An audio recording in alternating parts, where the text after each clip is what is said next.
আসসালামু আলাইকুম। এটিএন বাংলার সংবাদে আপনাদের সবাইকে স্বাগত জানাচ্ছি। আমি ফিরোজ তোহা। শুরুতেই বিআরবি কেবলস সংবাদ শিরোনাম। যত টাকাই লাগুক করোনার টিকা আনা হবে বললেন প্রধানমন্ত্রী। কয়েকদিনের মধ্যেই আসবে চীনের ৫ লাখ ডোজ, জানালেন স্বাস্থ্যমন্ত্রী।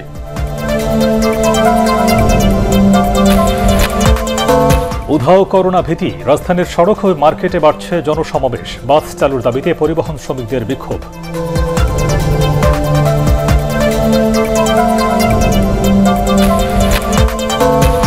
বোনের রহস্যজনক মৃত্যুর ঘটনায় সংসদের হুইপ শামসুল হকের ছেলের বিরুদ্ধে মুনিয়ার ভাইয়ের হত্যা মামলার আবেদন।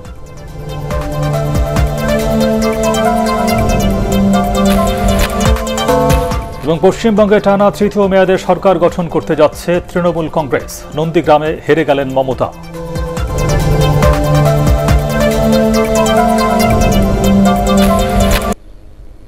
শুনছিলেন বিআরবি কেবলস সংবাদ শিরোনাম। এবারে বিস্তারিত।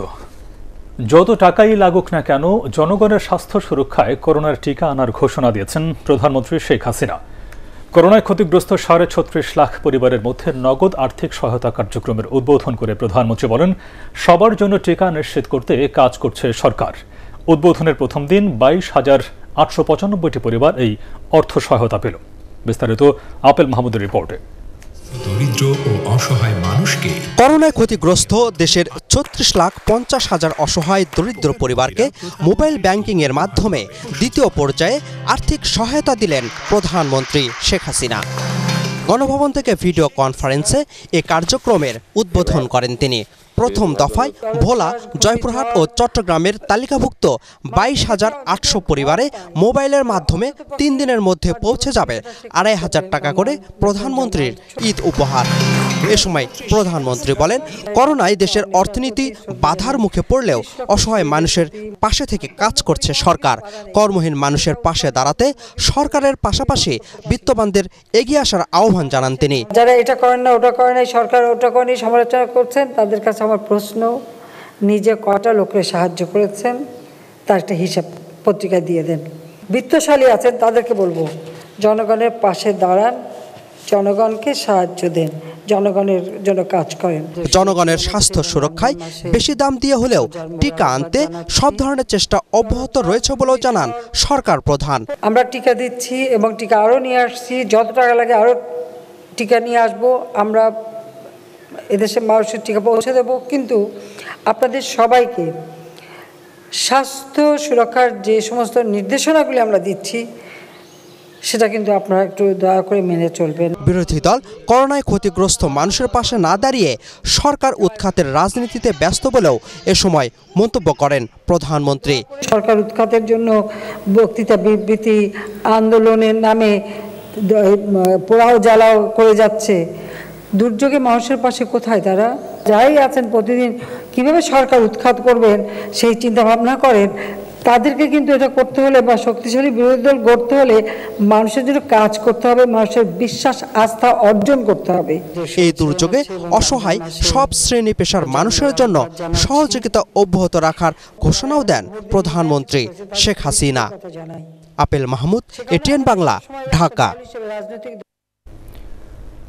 দেশে করোনার টিকা দেওয়ার কার্যক্রম চালু থাকবে বলে জানিয়েছেন স্বাস্থ্যমন্ত্রী জাহিদ মালিক। স্বাস্থ্য অধিদপ্তরের সুবর্ণ জয়ন্তীর অনুষ্ঠানে ভার্চুয়ালি যোগ দিয়ে তিনি বলেন, কয়েকদিনের মধ্যেই দেশে আসছে চীনের দেয়া ৫ লাখ ডোজ টিকা।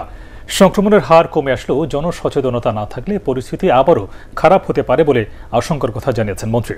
বিস্তারিত একরামুল হক সাইমের রিপোর্টে।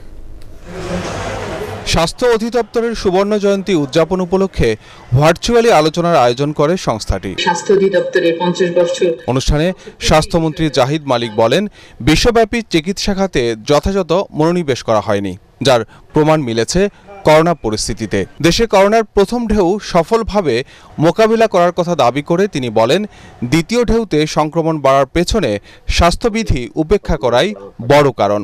আমরা স্বাস্থ্যবিধি মানি নেই, বেপরোয়াভাবে আমরা বাইরে ঘুরেছি, সব মিলিয়ে এই দ্বিতীয় ঢেউটা আসলো। পৃথিবীর অন্যান্য দেশেও দ্বিতীয় ঢেউ লেগেছে, বাট আল্লাহর রহমতে আমরা এখনো আমাদের দ্বিতীয় ঢেউটাকে আমরা নিয়ন্ত্রণে রাখতে সক্ষম হয়েছি, কিন্তু আত্মতুষ্টি জায়গা নাই। আমরা যদি আবারও ভুল করি তাহলে আবারও আমরা আক্রান্ত হব। ভারত যে বিধ্বস্ত হয়ে গেছে একটা বিরাট রাষ্ট্র, সামাল দিতে পারছে না, ওই অবস্থায় আমরা পড়তে চাই না। এ সময় করোনা ভ্যাকসিন নিয়েও কথা বলেন স্বাস্থ্যমন্ত্রী, জানান চীন ও রাশিয়া থেকে টিকা আনার প্রক্রিয়া অনেক দূর এগিয়েছে। যেহেতু ভারত থেকে এখন আসছে না টিকা, আমরা চায়না এবং রাশিয়ার সাথে আলোচনা করে আমরা টিকার ব্যবস্থা করছি। চায়না থেকে 5 লক্ষ টিকা অল্প দিনেই চলে আসবে এবং আরো টিকার ব্যবস্থা চায়না এবং রাশিয়া থেকেও হচ্ছে। স্বাস্থ্য অধিদপ্তর প্রতিষ্ঠার দিন 2 মে স্বাস্থ্য ও কল্যাণ দিবস পালনের প্রস্তাব করা হয় অনুষ্ঠানে। ইকরামুল হক সায়েম, এটিএন বাংলা, ঢাকা। সংক্রমণের হার অনেকটা কমে আসলেও দেশে করোনা ভাইরাসে প্রাণহানির সংখ্যা এখনও উদ্বেগজনক। গত 24 ঘন্টায় প্রাণঘাতী এই ভাইরাসে আর 69 জনের মৃত্যু হয়েছে। দিনে মৃতের সংখ্যা দাঁড়িয়েছে 11,579 জনে। মৃতদের মধ্যে 44 জন পুরুষ এবং 25 জন মহিলা। এর মধ্যে 41 থেকে 60 বছরের মধ্যে রয়েছেন 18 জন আর 60 ঊর্ধ্ব 44 জন। এ সময় 14,158টি নমুনা পরীক্ষায় 1,359 জনের ভাইরাস শনাক্ত হয়েছে। এ নিয়ে দেশে মোট করোনা শনাক্ত রোগীর সংখ্যা দাঁড়ালো 7,61,943 জনে। শনাক্তের হার 9.60%। স্বাস্থ্য অধিদপ্তরের সংবাদ বিজ্ঞপ্তিতে এসব তথ্য জানানো হয়। এছাড়া 24 ঘন্টায় সুস্থ হয়েছেন 2,657 জন।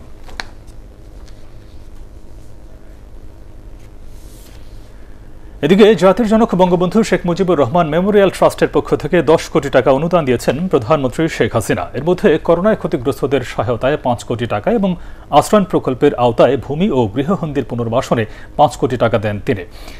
এই 10 কোটি টাকা বঙ্গবন্ধু কন্যা ব্যক্তিগত উদ্যোগে দিয়েছেন। সমাজের বিত্তশালীদের, দরিদ্র ও দুস্থ মানুষের সহায়তায় এভাবে এগিয়ে আসার আহ্বান জানিয়েছেন প্রধানমন্ত্রী শেখ হাসিনা।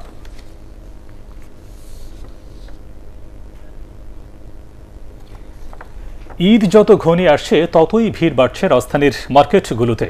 উধাও করোনা ভীতি, নেই সচেতনতার ছিটে ফোটাও। গণপরিবহন বন্ধ থাকলেও নগর জুড়ে ছিল ভয়াবহ যানজট। আরও জানাচ্ছেন মাহবুব কবির চপল। ঈদে চাই নতুন পোশাক, থাক তাতে করোনার শঙ্কা, হোক না গরম কিংবা যাওয়া আসার ঝক্কি ঝামেলা। এমন দৃশ্যই বলে দেয় শপিংয়ের জন্য মানুষ কতটা উদ্গ্রীব। স্বাভাবিক সময়ে ঈদের আগে মার্কেটগুলোতে যেমন ভিড় থাকে, ঠিক ততটা না হলেও বেশ জমজমাট রাজধানীর শপিং মলগুলো। এটা নিয়ে অনেকেই আশঙ্কার কথা বলছেন। প্রতিদিন গণমাধ্যমে প্রচার হচ্ছে এর নেতিবাচক দিক, কিন্তু মানুষ কি আসলেই সচেতন হচ্ছেন? ভয় লাগবে কেন? বাবুর জন্য মার্কেট করতে এসেছি, ভয় কিছু নেই। এই যে মাস্ক, বাসায় বাচ্চারা খুব কান্নাকাটি করতেছে, এর জন্য একটু আসতে। ভিতরে তো ভয় আছে, অনেক আতঙ্ক নিয়ে এই আর কি মার্কেটে পাড়া দেওয়া। ভয়ের কোনো কারণ নেই, আল্লাহ পাক দেই কদিন হায়াত রাখছে তো কইরা খাই যাইতে হইব। তো বাংলাদেশে লকডাউন চলছে শুনে বাইরের কেউ ঢাকায় পা রাখলে বোধ করি অবাকই হবেন।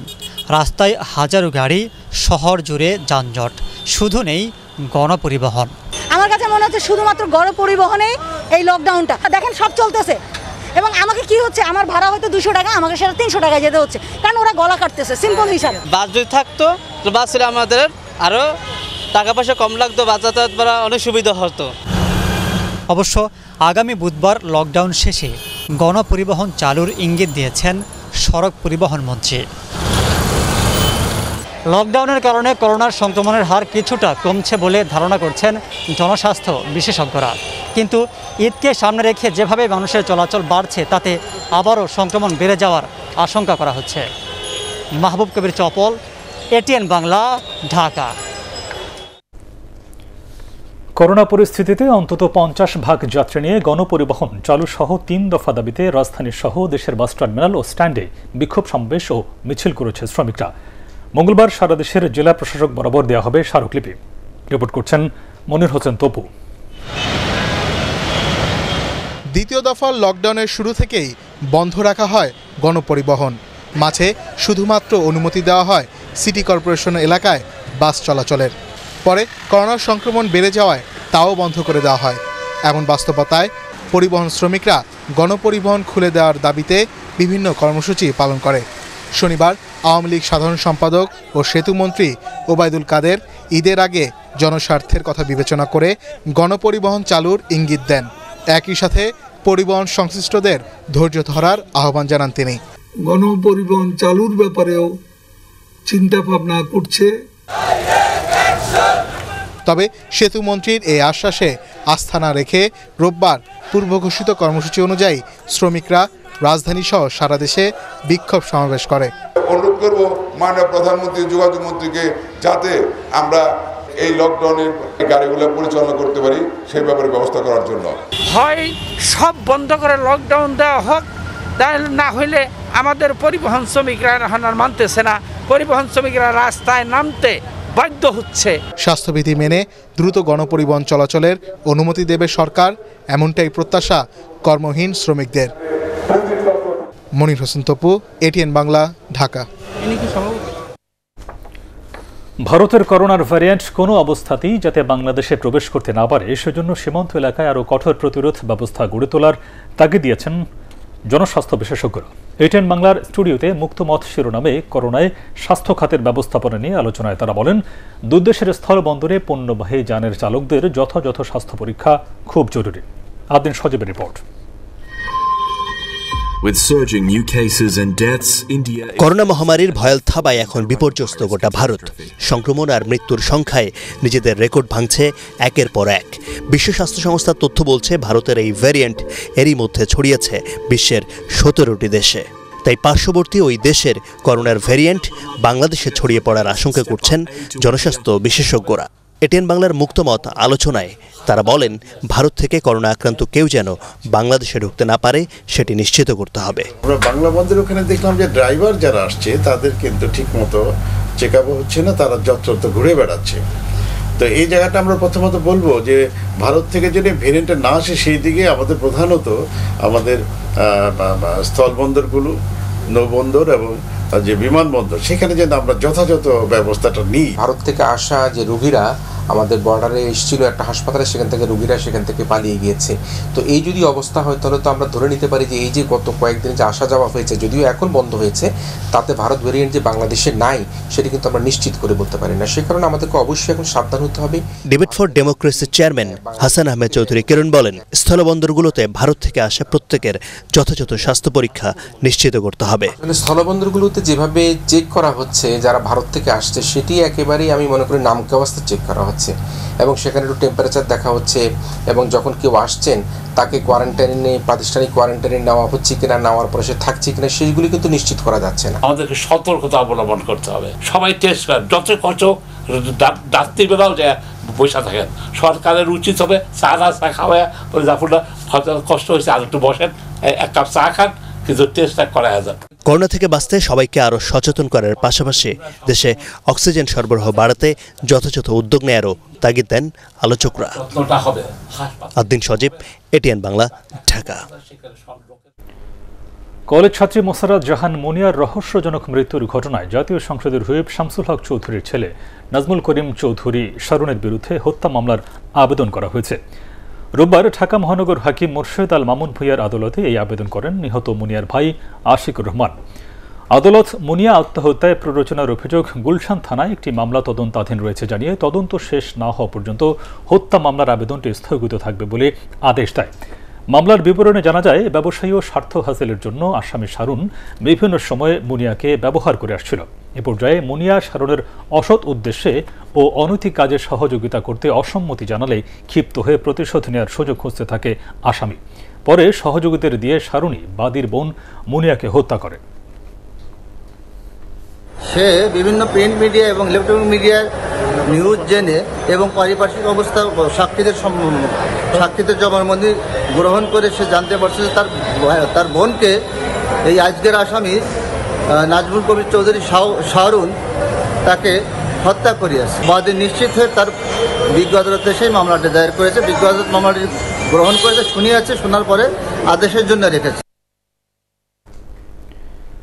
ঈদকে সামনে রেখে রাজধানীতে আবারও সক্রিয় হয়ে উঠেছে জাল টাকার ব্যবসায়ীরা। কামরাঙ্গীর চরে অভিযান চালিয়ে 48 লাখ টাকা মূল্যের জাল টাকা উদ্ধার করে গোয়েন্দারা। এর সাথে জড়িত 2 ডিপ্লোমা ইঞ্জিনিয়ার সহ 4 জনকে গ্রেফতার করা হয়েছে। বিস্তারিত জি এম তসলিমের রিপোর্টে। করোনা সংক্রমণ এবং দীর্ঘদিন লকডাউনের কারণে জাল টাকার ব্যবসায়ীরা অলস সময় পার করে। শপিং মল খুলে দেওয়ার পর ক্রেতা সমাগম বাড়ার সাথে সাথেই আবারও সক্রিয় হয়ে ওঠে এই চক্র। গোয়েন্দা তথ্যের ভিত্তিতে রাজধানীর কামরাঙ্গীরচরে অভিযান চালিয়ে এই চক্রের 4 সদস্যকে হাতে নাতে ধরে ফেলে গোয়েন্দারা। তাদের কাছ থেকে উদ্ধার করা হয় বিপুল পরিমাণ জাল টাকা। এই চক্রের মূল হোতা জীবন রাজধানীর বিভিন্ন এলাকায় বাসা ভাড়া নিয়ে বিশেষজ্ঞ হিসেবে এই কার্যক্রম চালিয়ে আসছিল সে। নোট বানানোর জন্য এখানে নিয়োগ দেয়া হয় 2 জন ডিপ্লোমা ইঞ্জিনিয়ারকে। বেশ কয়েকটি প্রক্রিয়ার পর প্রিন্টার থেকে এভাবে বের হয়ে আসে চকচকে নতুন নোট। এখান থেকে হাত বদলের মাধ্যমে চলে যায় রাজধানী সহ দেশের বিভাগীয় শহরগুলোতে। প্রতি 1 লাখ টাকার জাল নোটের বান্ডিল বিক্রি করা হতো 10 থেকে 12 হাজার টাকায়, যা খুচরা বাজারে গিয়ে হয়ে যেত 20 থেকে 22 হাজার টাকা। মাঝখানে করোনা ছিল, বন্ধ ছিল, এখন 3-4 মাস ধরে চালু হয়েছে। অন্য সময় থেকে এখন একটু কাজের চাপ বেশি, সামনে ঈদের জন্য বেশি করে দেওয়া লাগবে। পুলিশ জানায় ঈদ বা বড় উৎসব আসলেই সক্রিয় হয়ে ওঠে এই চক্রগুলো। তবে সতর্ক রয়েছেন আইন শৃঙ্খলা বাহিনীর সদস্যরাও। মূল হোতা জীবন এবং 2 জন ডিপ্লোমা ইঞ্জিনিয়ারকে গ্রেপ্তার করেছে, যারা কম্পিউটার সায়েন্স এবং মোবাইল নেটওয়ার্কিং এর উপরে ভালো জ্ঞান রাখে। এদেরকে ভাড়া করেছে যেহেতু এদের কম্পিউটার নলেজ আছে, ডিপ্লোমা ইঞ্জিনিয়ারিং নলেজ আছে, তাদের দ্বারা তৈরিকৃত জাল টাকা একটু ভালো মানের হবে সেই আশাতে। টাকা লেনদেনের ক্ষেত্রে জনসাধারণকে আরও সতর্ক হবার পরামর্শ দিলেন এই পুলিশ কর্মকর্তা।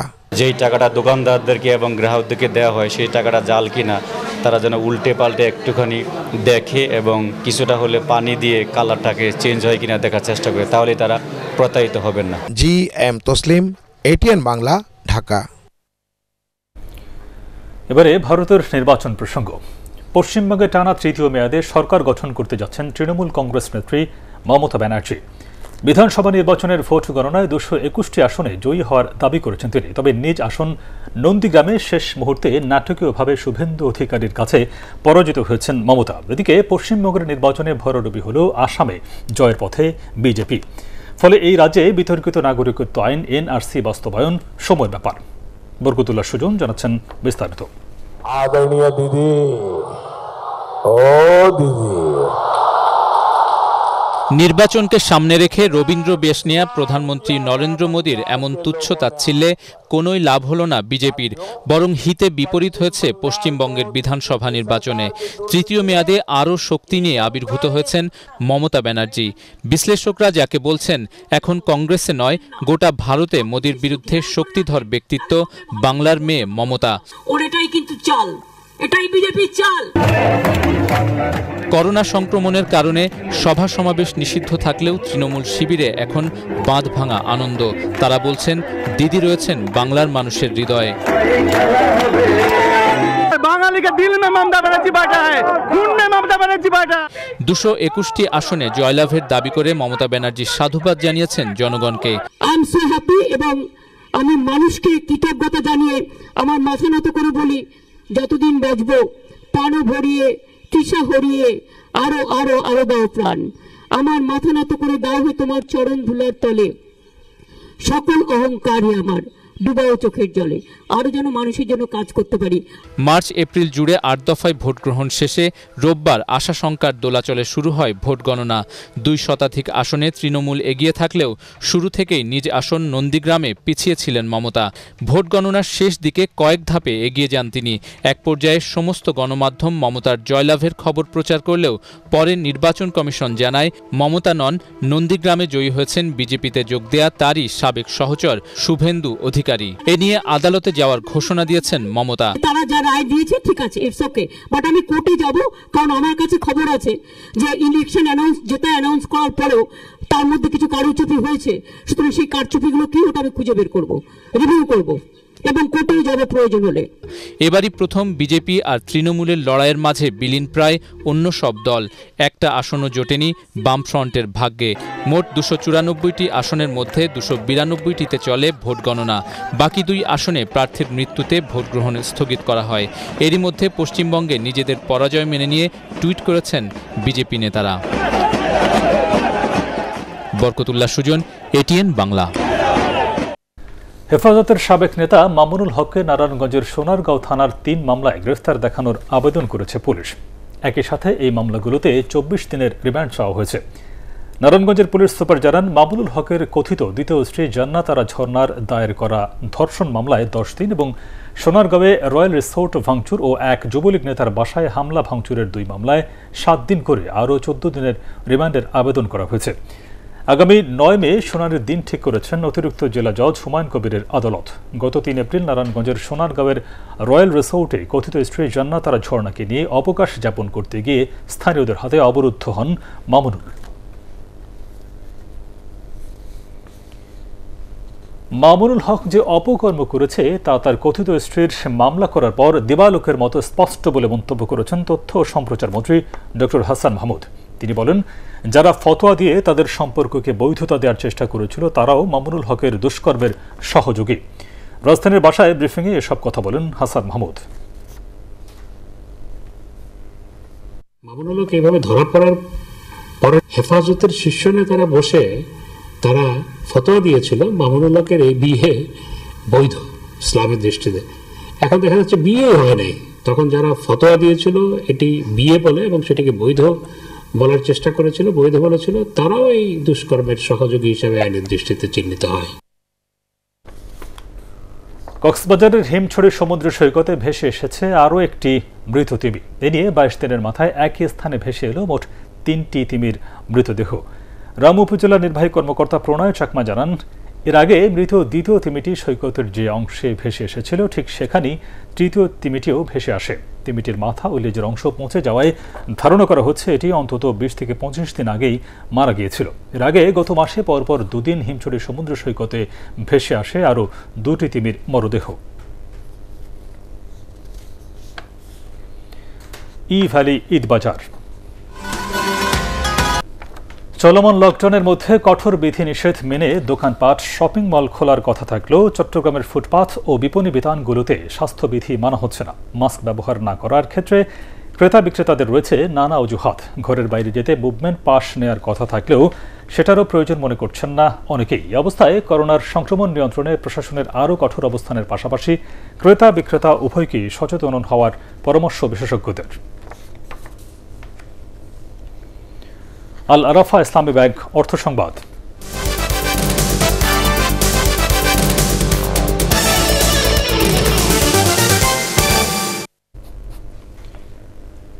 করোনায় সীমিত পরিসরে লেনদেন হলেও ব্যাংকগুলোতে বাড়ছে গ্রাহকদের ভিড়।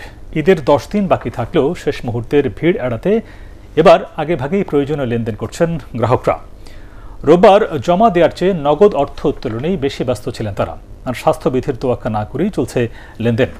মাসের প্রথম সপ্তাহ ও ঈদ ঘনিয়ে আসায় সঞ্চয়পত্রের কাউন্টারগুলোতে লক্ষ্য করা যায় উপচে পড়া ভিড়। তবে করোনার সংক্রমণ রোধে গ্রাহকদের এটিএম বুথ, অনলাইন ও মোবাইল ব্যাংকিং ব্যবহার বাড়ানোর পরামর্শ ব্যাংকারদের। এবার আন্তর্জাতিক সংবাদ।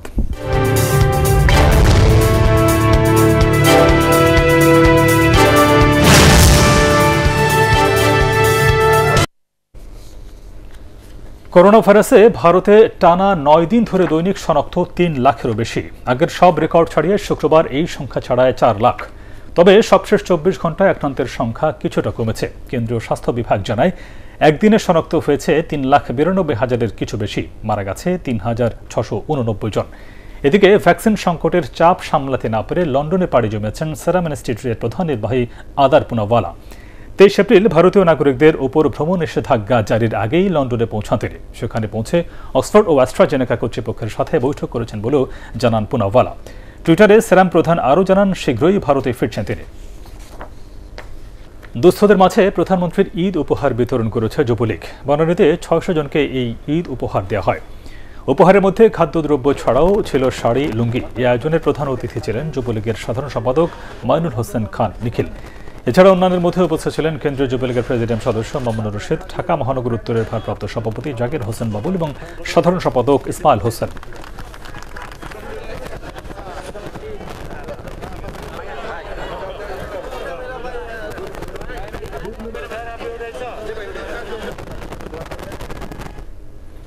সেহরি ইফতারের সময়সূচি।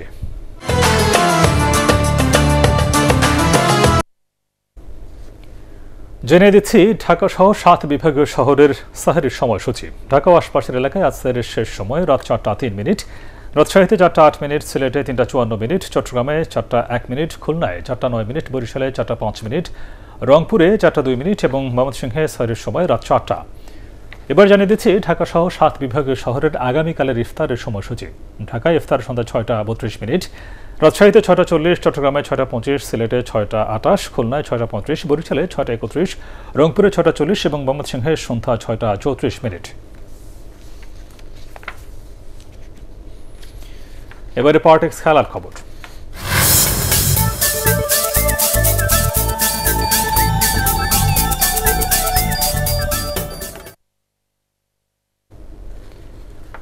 পাল্লে খেলতে শেষ টেস্ট জিততে শ্রীলঙ্কার দরকার আর 5 উইকেট। বাংলাদেশের এখনও প্রয়োজন 260 রান। 437 রানে জয়ের লক্ষ্যে খেলতে নেমে ম্যাচের চতুর্থ দিন শেষে 5 উইকেটে 177 রান তোলে টাইগাররা। এর আগে 9 উইকেটে 194 রানে দ্বিতীয় ইনিংস ঘোষণা করে স্বাগতিক দল। প্রথম ইনিংসে বাংলাদেশের সংগ্রহ ছিল 251 রান। রিপোর্ট করছেন এসএম আশরাফ। কখনো বিশাল বাঁক নিচ্ছে বল, আবার কখনো তা চমকে দেয়া বাউন্স। ব্যাটসম্যানদের জন্য পাল্লে কেলের উইকেট যেন এক মৃত্যুকূপ। যে বলটিতে মুশফিক আউট হলেন কিছুই করার ছিল না। 171 রানে তার বিদায়ী শেষ হয় সফরকারীদের টপ আর মিডল অর্ডারের সব প্রতিরোধ। 437 রানের লক্ষ্যে খেলতে নেমে টাইগাররা প্রথম উইকেট হারায় 31-এ। আরও একবার স্পিনের ফাঁদে পা দিলেন সিরিজে টানা 3 হাফ সেঞ্চুরি পাওয়া তামিম ইকবাল। তবে সাইফ হাসান, নাজমুল হোসেন শান্তদের জন্য ফাঁদ পাততে হয়নি। তারা নিজেরাই উইকেট বিলিয়েছেন। 34-এ সাইফ আর শান্ত ফেরেন 26 রানে। অধিনায়ক মমিনুলও বলের মেধা বুঝে খেলতে পারেননি। এর আগে প্রথম ইনিংসে 242 রানে এগিয়ে থাকা শ্রীলঙ্কা দিনের শুরুতেই হারায় ম্যাথিউসের উইকেট। ব্যক্তিগত 66-তে অধিনায়ক দিমুথ করুণারত্নেকে প্যাভিলিয়নে পাঠান সাইফ হাসান। তাইজুল মিরাজদের স্পিনে সকালের সেশনই পরিষ্কার হয়ে যায় উইকেট ব্যাটসম্যানদের কতটা পরীক্ষা নেবে। টেস্টে 8 বার 5 উইকেট শিকার বাংলাদেশের স্পিনার তাইজুলের। এরপরই 437 রানের লিড নিয়ে ইনিংস ঘোষণা করে দিমুথ করুণারত্নের দল। SM Ashraf, ATN Bangla. শেষ করার আগে বিআরবি কেবলস সংবাদ শিরোনামগুলো আরও একবার। যত টাকাই লাগুক করোনার টিকা আনা হবে বললেন প্রধানমন্ত্রী। কয়েকদিনের মধ্যেই আসবে চীনের 5 লাখ ডোজ, জানালেন স্বাস্থ্যমন্ত্রী।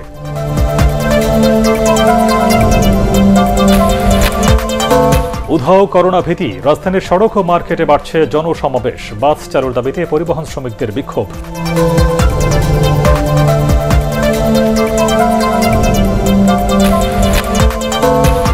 বোনের রহস্যজনক মৃত্যুর ঘটনায় সংসদের হুইপ শামসুল হকের ছেলের বিরুদ্ধে মুনিয়ার ভাইয়ের হত্যা মামলার আবেদন।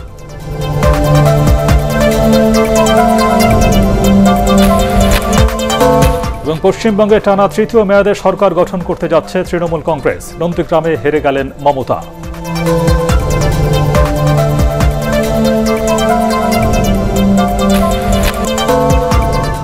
আর এই ছিল এখনকার মতো। রইল পরবর্তী সংবাদ দেখবার আমন্ত্রণ। দর্শক, করোনা ভাইরাসের সংক্রমণ থেকে নিজেকে এবং অন্যকে সুরক্ষিত রাখতে অবশ্যই মাস্ক পরুন, বারবার হাত পরিষ্কার করুন।